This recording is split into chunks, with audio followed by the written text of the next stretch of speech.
Hello, Beggars Table. Welcome to our weekly check-in. It's good to be with you. I hope that you are all hanging in there and having a good and blessed week.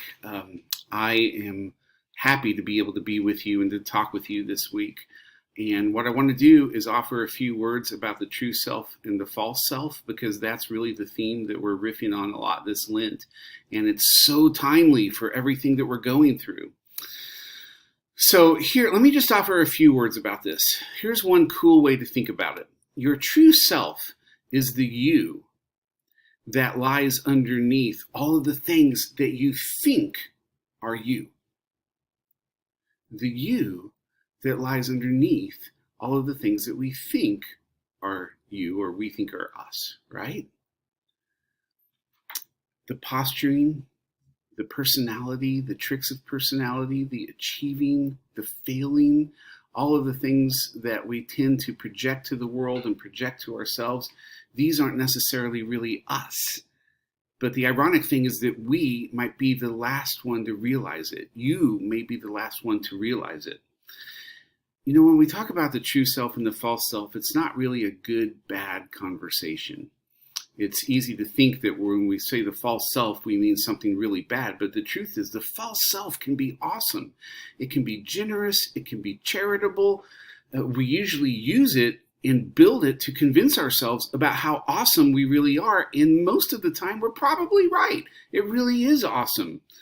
But the immortal you, the you that God knows, the you that God created, the you that, as we talked about with the second thief on the cross, that only desires to be with Jesus, that only desires to be with its creator, that lies underneath all of the tricks of personality and the programs for happiness that we have.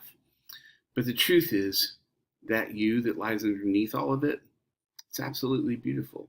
That's what I'm convinced of. And I guess that's what I want you to take away from this more than anything else. We're scared of our real self, but it's a beautiful, beautiful thing underneath. Now, I'm not convinced that we all know that or that we all realize that.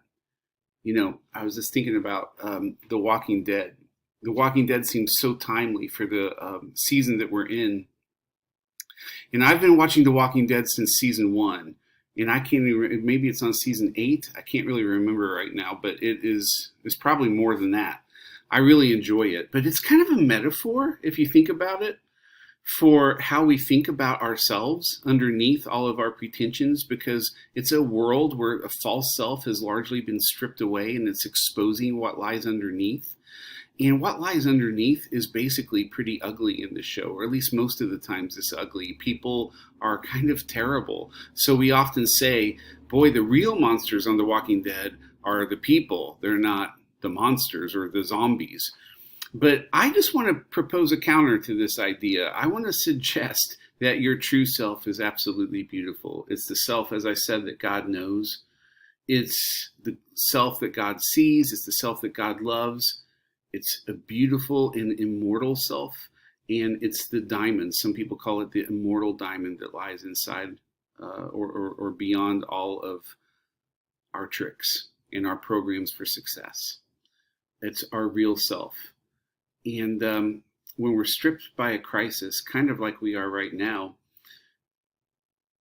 and we're stripped of all, or at least some of the things that give us our branding and give us our image, and maybe most of all give us a sense that we're in control, then we get a chance to see it. And contrary to being ugly, it's absolutely beautiful. So thank you for sticking with me through this. I'm going to close by sharing with you a video that I stumbled upon a couple of weeks ago. So I was supposed to speak at my friend's church, Redemption Church in Olathe, and it was right when the coronavirus was starting to really capture the imagination of everyone in the country, let alone the world. And so I was going to play this video in my sermon, but that was the week that everybody canceled their Sunday services. So I want to share it with you now. Now, the twist is that it's not as new now. It's not as novel now. There's a great chance that you've seen this or you've seen something like it before. It's a video of, among other things, the quarantined people in Italy singing together from the isolation of their own homes. and it's beautiful. And what I want to do is I want to ask you to watch this, reflecting on and keeping in mind that when crisis strips us of our false self and all of our pretensions, what lies underneath is something that is absolutely beautiful, and that we yeah.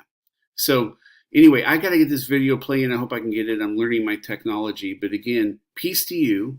And remember, your true self is not ugly. It's beautiful. This is a video from a publication, as you can see, called The Guardian.